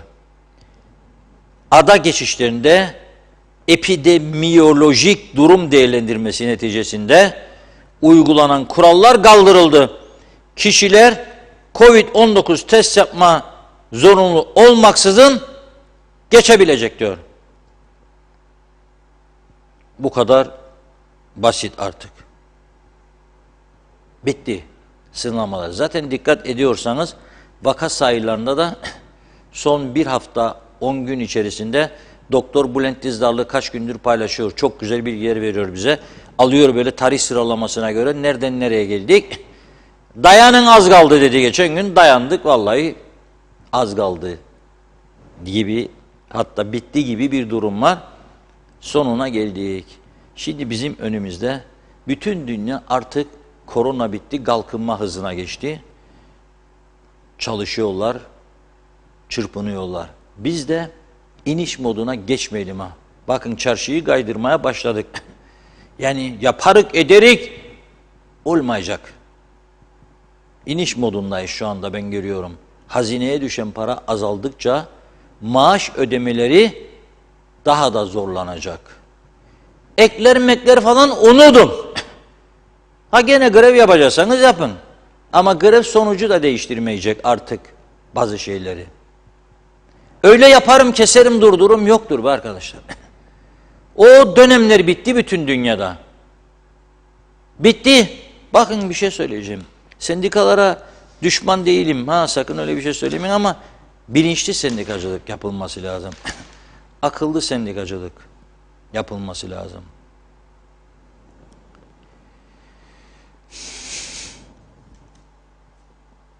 İngiltere diyor. Güzel bir yazı okuyacağım size ki ben bu konuyu çok iyi biliyordum. Ama Mehmet Ali Salih Bey yazmış. Şöyle diyor. 1980'lerde kömür madeni işçileri ve başkanı grevlerle İngiltere'yi karanlığa gömmüş, hükümeti tehdit etmiş, istifaya çağırmıştı diyor. Grevlerle sokaklara dökülmüşlerdi diyor. Hükümet sendika başkanını ve maden işçilerini atlı polisler ve coplarla yerle bir etti diyor. Olmasın bizde tabii öyle bir şey istemek. Madenler özelleştirildi diyor. Sendikaya mecburi üyeliği kaldırdı diyor, sendikalaşmayı. Biz diyoruz ki özelle sendikalaşsın. Devlet battığı gibi özelin de tamamen batması lazım ki devrimin şartları yerine gelsin. Fidel Castro'nun ülkesi Türkiye'deki bir şirketten, Karadeniz Holding'e denizdeki gemilerinden elektrik alıyor ucuza. KKTC diyor almayık. Bağımsızlık ve özgürlük gider. Peşkeş çektirmek size adamızı. Bizim olmayan yerlerde dahil yani. %5,5'tur kuzeydeki yerimiz. Madenleri özelleştirdi dedik. Bazı maden ocaklarını bir isteline sattı diyor ve özelleştirdi. Bazılarını tamamen kapattı. Çok şirketli elektrik üretimine geçti. Alternatif nükleer enerjiye kaydı. Sonuç, ülke grevsiz, ucuz elektriğe kavuştu. Kalkınan İngiltere ve rahat eden bir halk var diyor. İşletmeler de rahat. İngiliz hükümeti boyun eğmedi bunlara diyor. 13 sene de iktidarda kaldı diyor. Kimi söylüyor biliyor musunuz? Margaret Thatcher, Demir Lady. Allah rahmet eylesin. Nur içinde yatsın. İngiltere'yi adam ettiydi gerçekten. Kadınların da var ha böylesi. Zannetmeyin bütün kadınlar. Olmaz yani öyle cılızdır, zayıftır. Demir Lady demelerinin bir sebebi vardı. Vurdu mu devirirdi. Margaret Thatcher. Evet. Durum budur. Elektrikte de inşallah bizde. Biz farklı bir şey yaratacak. Böyle mutabakat metinleriyle hizaya getireceğiz herkesi. KKTC devleti mutlak surette hizaya gelecektir. Buyurun Funda Hanım. Mesajlara başlayayım hızlıca. Hasan Nihat Erduran, belediyeler birleşmeden çöp ve kanalizasyona çare bulamazlar. Büyük bütçe ister, 6 belediyeyle ancak mümkün olabilir dedi. Nadiye Emin dayı, hayırlı yayınlar, memleket yangın yeri demiş. Halkın çığlığını duyun diyor meclise. Yazık hem de çok yazık dedi. Saadet Şimşekoğlu, buğday arpa piyasada yok. Ne zaman geleceği belli değil. Hayvanlar aç kaldı. Evet.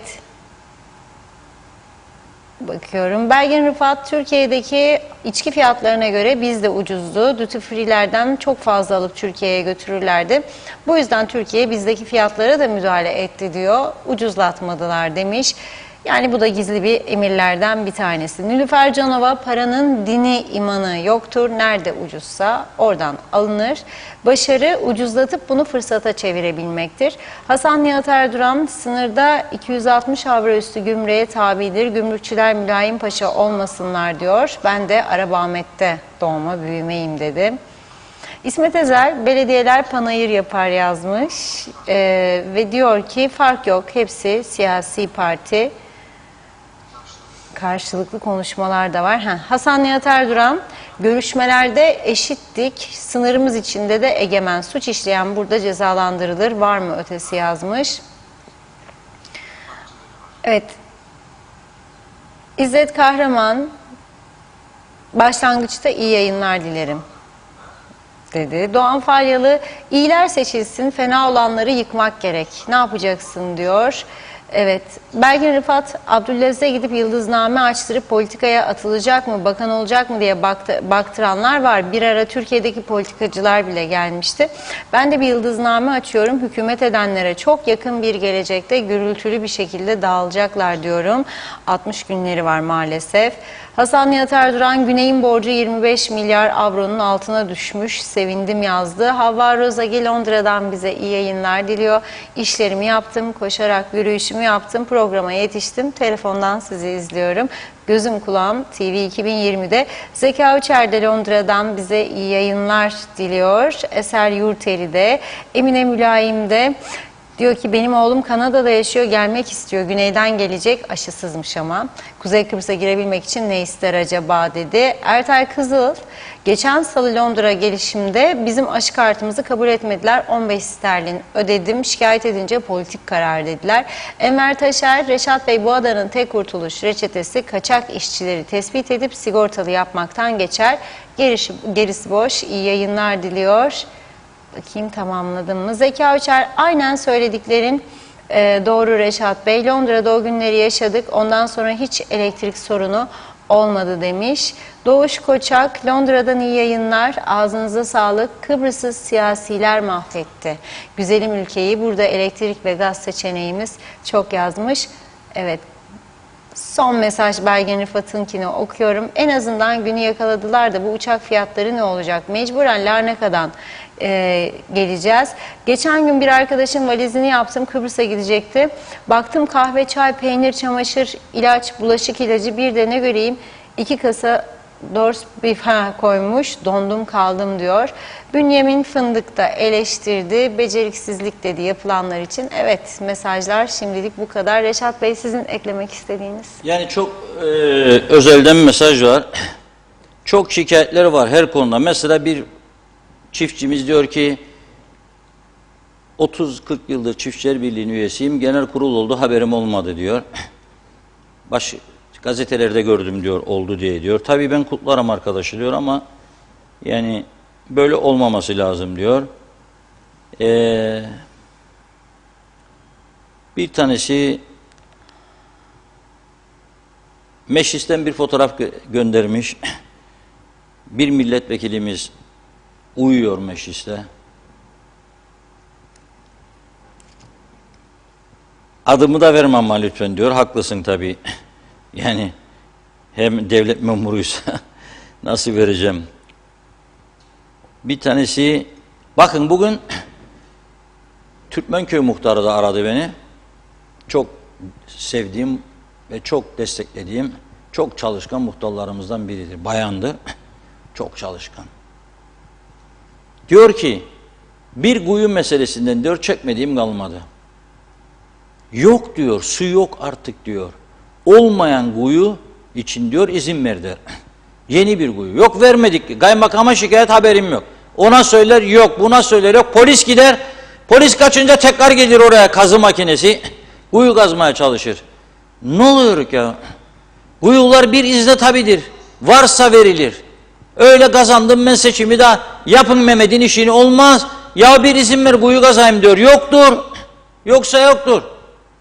Sonra öteki kuyuların önünü kesiyorsun. Yani gerçekten çok ilginç. Şimdi az önce fotoğrafları yayınlamıştım.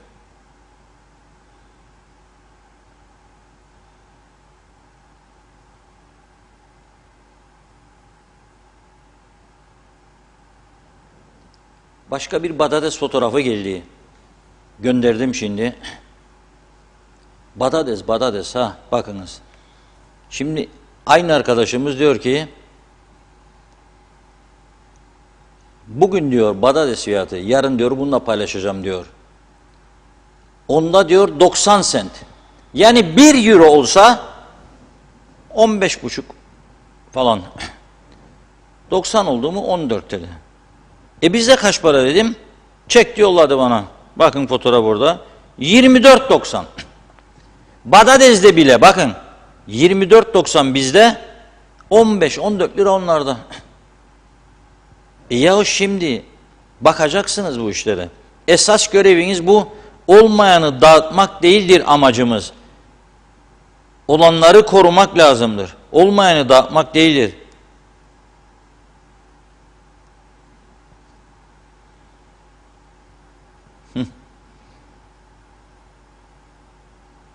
İsmimi diyor.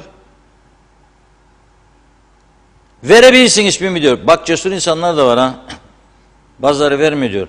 Ha o da mesela hani böyle sıcak suyun içine koyup bir kaşık karıştırdık siyah da içerik. Günlük tüketim maddelerimizden biri. Güneyde diyor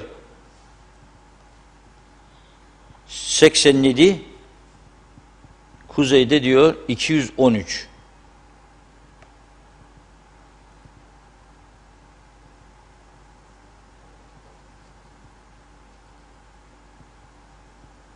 Evet, hepsi aynı. Ha, tekrar farklı boyutları var. Onları gönderiyor. Neyse, aradaki mesele budur. Mesele nedir? Mesele ülkemizin pahalı hale getirilmesidir. Eğer bu ülke bu şekilde devam ederse tek şansı olan turizmde de çok kayıplara uğrayacak. Açık ve net söylüyorum. Bana ne? Yapamazsın. Girdilerin üstüne biniyor ve rekabet edemezsin. 2. Bu fakirleşen halk, yani %80'lerde enflasyon oranı ve sen bu halka devamlı yüksek fiyatlarla açlık yolunu açıyorsun. Olmaz. Bu vergiler, fonlar tam tersi kaldırılmalı ve piyasanın önü açılmalıdır. Ucuzluk merkezi olmalıdır Kuzey Kıbrıs. Ve insanlar gelsin, daha çok alsın, gitsin. Sen onu istersen KDV'sini falan kasada denetle. Kasa fişini şark koş. O ayrı bir meseledir. Ama bir ülkenin bu kadar pahalı olması ve karşı tarafında bizim çok altımızda fiyatlara inmesi ters çevirecek çarkı. Onun için söylüyorum, güneye bakmakta fayda vardır ve umut da budur. İngiltere'den bir izleyicimiz de yazdı. Hatta Doktor Teoman Sığır'ı buradan selam gönderiyorum. Rum tarafı kaldırdı Reşat Bey diyor. Bütün Londralar diyor seni izliyor diyor. Kıbrıs'ta da diyor. Lütfen diyor söyle herkes bilsin diyor. Rum tarafı kaldırdı. Larnaka'ya uçuşlarda diyor patlama yaşanacak. Bizimkiye de kaldırsın dedi ama o saatte daha kaldırmamıştı bizimkiler. Şimdi kaldırdılar söylüyorum bizde de kalktı. Ama önemli olan ucuz uçuş sağlamak.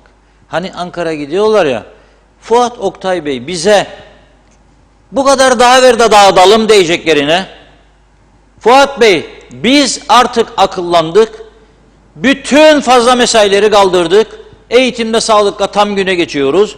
Bu fazla mesailerden sağlayacağımız, elde edeceğimiz 300, 350, 400 milyonu bu amaçla kullanacağız.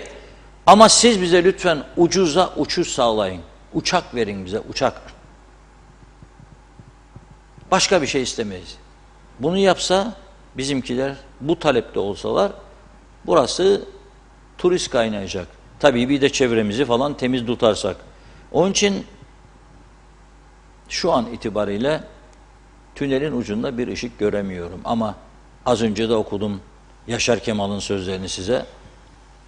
Kötü günler geçecek diyor. Ben de kötü günler geçecek. Ama ne zaman bilmiyorum. Bizi biraz üzerek mi geçecek? Evet öyle. Şu anda zaten üzüyor. Hele hele Nisan'da bu %400 zamlı elektrik tarifeleri gelirse yandık anam yandık. Evet buyurun Konu Hanım. Evet, mesajlar bir iki tane var, onları da aktarayım. Arada kaynayan isimlerin mesajları oldu çünkü. Ömer Bozkara Vezirler gülerim bu halka demiş. Polis uyur, hükümet uyur, siyasetçi uyur, Kıbrıs uyur. En fazla Kıbrıs Türk halkı uyur diyor. Bir vekil uyumuş. Çok mu dedi. Evet, Ali Taner Kocano, güneyde patates 60 sent, kuzeyde 25 lira diyor. Mehmet İnancı, Londra'da havalar ısınıyor Reşat Bey, seyahat kısıtlamaları tamamen kaldırıldı. Artık bekliyoruz demiş. Sayar Eker, kereviz pırasa aldım, biraz pirinç kattım, salçalayıp pişirdim. Et aklıma gelmedi dedi. Evet, bakıyorum. Evet. Ferhat Bardakçıoğlu da 8 kilo portakal 100 gram kahveye eşit demiş. Raziye Emir acaba Türkiye bize uçak verecek mi diye soruyor. Çağatay Donner de kötü günler kargalar beyaz olunca geçer dedi. Çok çok teşekkür ediyoruz mesajlarınızı. Bugünlük burada noktalıyorum. Evet Reşat Bey. Evet, Funda Hanım noktaladıktan sonra otur, yani kalk git demek istiyor bana. Gidelim bir an önce diyor. 18.23 oldu. Açtık süreyi ama bunu okumazsam olmaz, çatlarım. Çok güzel bir masa fişi gönderdi bana bir izleyicimiz. Gittiği yerin adını söylemeyeceğim, uymaz. Etik olmaz. Havuç diyor dilim porsiyon bir adet diyor 60 TL. Vay anam be, altın gibi. Sarma diyor porsiyon bir adet 100. 2 tane kola diyor 60 TL. Toplam diyor 220. İndirim toplamı 0.00 diyor. Yani indirimsiz 220 TL. Ama çok güzel. Altına da demiş US dolar total 16.92. Great Britain pound sterlin 12.94. Euro 15.71. Demek istiyor ki Rumlar diyor. Bakın buraya. Biz diyor ucuzluk 15.71. Aklın kessin ama senin 15.71'e ben full meze var tavernalarda. 200 çeşit. Yok 3 tane havuç dilimi.